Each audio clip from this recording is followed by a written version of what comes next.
జన్మకుండలి ప్రేక్షకులకు స్వాగతం, సుస్వాగతం. ఈరోజు ఒక ఆసక్తికరమైనటువంటి అంశాన్ని జ్యోతిష్ శాస్త్ర పరంగా విశ్లేషిద్దామని అనుకుంటున్నాను. ప్రస్తుతం 2024 మే నెలలో జరగబోయే లోక్సభ ఎన్నికలలో మహబూబాబాద్ నియోజకవర్గానికి ఎంపీగా ఎవరు ఎన్నికవుతారు అన్న అంశాన్ని జ్యోతిష్ శాస్త్ర పరంగా విశ్లేషిద్దాం.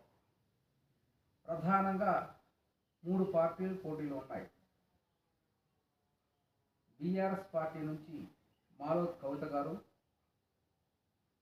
బీజేపీ పార్టీ నుంచి అజ్మీరా సీతారాం నాయక్ గారు, కాంగ్రెస్ పార్టీ నుంచి కోరిక బలరాం నాయక్ గారు పోటీలో ఉన్నారు.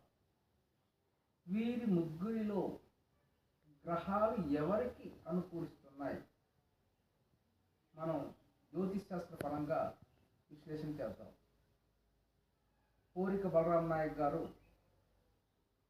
అశ్విని నక్షత్రం, మేషరాశి, వృశ్చిక లగ్నంలో జన్మించారు.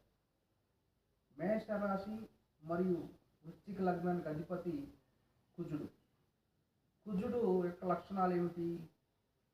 ఈ రాశిలో కానీ లగ్నాల్లో కానీ జన్మించిన వ్యక్తులు రక్షణ రంగంలో ఉండే అవకాశం ఉంటుంది. రక్షణ సంఘం అంటే పోలీసు వ్యవస్థ, సైనిక దళాలు, రక్షణ రంగాలకు సంబంధించినటువంటి వృత్తులు కొనసాగే అవకాశాలు ఉన్నాయి. జన్మతః వీరు అధికార తత్వం వీళ్ళకి అలవోకగా అబ్బుతుంది. కోరిక బలరాం నాయక్ గారు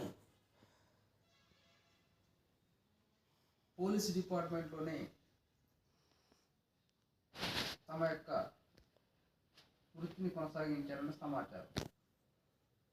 అయితే వీరి యొక్క గ్రహస్థితిని మనం ఒకసారి విశ్లేషించినట్లయితే కోరిక బలరాం నాయక్ గారికి మేషరాశిలో చంద్రుడు, కుజుడు, బృహస్పతి ఈ 3 గ్రహాలు కలిసి కూడా జన్మ లగ్నాత్తు సప్తమ స్థానంలో ఉన్నాయి.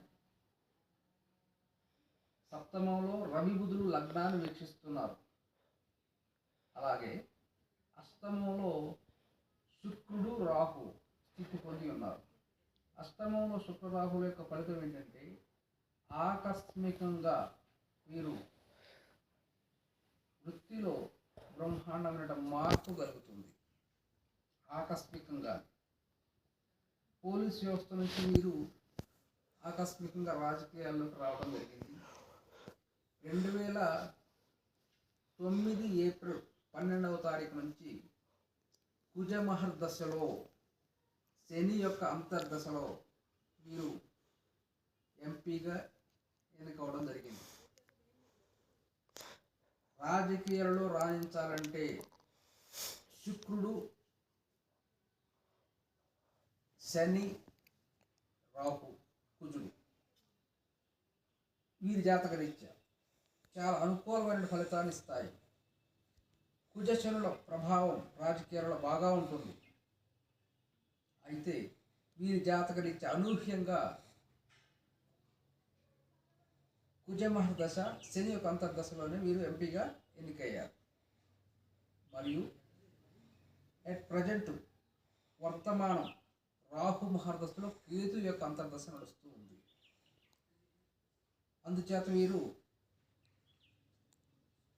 గోచార రీత్యా కూడా శని మూల త్రికోణ రాశిలో, కుంభరాశిలో స్వక్షేత్రంలో ఉంటూ బృహస్పతి జన్మ లగ్నాత్తు సప్తమం వృషభ రాశిలోకి ఎంటర్ అవుతున్నారు. వీరికి అత్యంత అనుకూల ఫలితం విజయం సునాయాసంగా లభిస్తుంది. అయితే ఈ ఎన్నికలలో కోరిక బలరాం నాయక్ గారి విజయం తథ్యం, 100% వీరే ఎంపీగా ఎన్నికవుతారు. ఇది నా యొక్క జ్యోతిష్ శాస్త్ర విశ్లేషణ. ఈ వీడియో చేయడానికి ఎవరు ప్రోద్బలం కానీ ప్రోత్సాహం కానీ ఏమీ లేదు. కేవలం నాకున్న ఆసక్తితో మాత్రమే చేస్తున్నాను. దయచేసి నా యొక్క వీడియోని లైక్ చేసి తప్పనిసరిగా సబ్స్క్రైబ్ చేస్తానని ఆశిస్తూ సెలవు తీసుకుంటున్నాను.